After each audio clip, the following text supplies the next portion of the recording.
اردو کہانی میں خوش آمدید۔ آج ہم بات کریں گے تصویر کے دونوں رخوں کے متعلق۔ دوسروں سے متعلق ہمیشہ نیک گمان رکھیں، تصویر کا ہر رخ قابل غور ہے۔ اکثر دفعہ آپ معاملے کی طرف صرف ایک رخ کو دیکھتے ہیں، لہٰذا دوسرے رخ کو آپ مثبت طرح سے لیں تاکہ لوگوں کے ساتھ زیادتی اور ان کا حق تلف نہ ہو۔ ایک شخص مسجد کے آگے سے گزر رہا ہے جبکہ لوگ نماز پڑھ رہے ہیں اور وہ نماز ادا کیے بغیر آگے گزر جاتا ہے تو میں یہ سمجھوں گی کہ اس آدمی نے دوسری مسجد میں نماز پڑھ لی ہوگی۔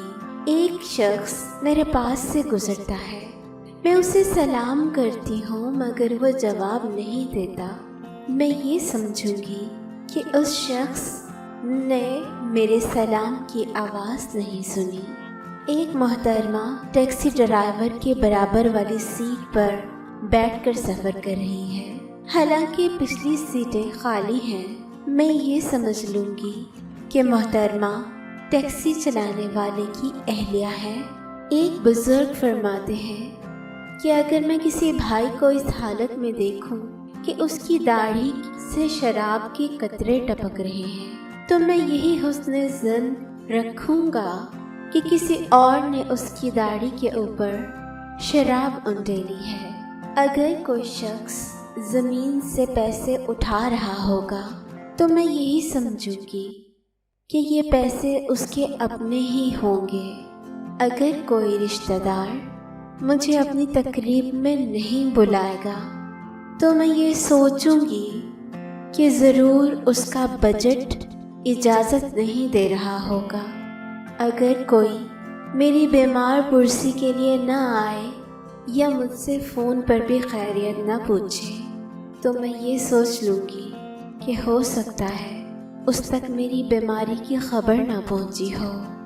اگر کوئی مجھے میری خوشیاں وش نہ کرے تو میں یہ سوچوں گی کہ اللہ جانے وہ اپنی کن پریشانیوں میں مصروف ہے جو وہ یہ دن بھول گیا۔ اگر میرا شوہر روز رات کو دیر سے گھر آئے گا تو میں یہ سوچوں گی کہ شاید وہ ہمارے لیے ایکسٹرا ٹائم لگا کر کام کر رہا ہے۔ اگر کوئی کنواری لڑکی رات گئے موبائل یوز کر رہی ہوگی تو میں یہ سوچوں گی کہ وہ اپنے اسائنمنٹ کے لیے ڈیٹا کلیکٹ کر رہی ہے۔ اگر میں باغ میں لڑکا اور لڑکی کو اکٹھے دیکھوں گی تو میں یہ سوچوں گی کہ ہو سکتا ہے یہ دونوں بہن بھائی ہوں۔ اور اگر کسی بھائی کو پہاڑ کی چوٹی پر یہ پکارتے ہوئے سنوں انا ربکم الاعلی، یعنی میں تمہارا عظیم ترین رب ہوں، تو میں یہی گمان کروں گی کہ وہ قرآن کی تلاوت کر رہا ہے۔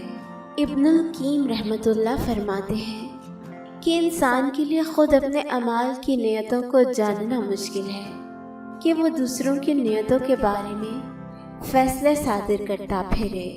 اس لیے میری آپ سے ریکویسٹ ہے کہ اپنی سوچ کو مثبت بنائیے، نہ خود پریشان ہوں نہ دوسروں کے بارے میں بدظن ہوں۔ خوش رہیے، مسکراتے رہیے۔ ویڈیو پسند آئی ہو تو اس کو لائک کیجیے، شیئر کیجیے اور چینل کو بھی سبسکرائب کیجیے۔ شکریہ۔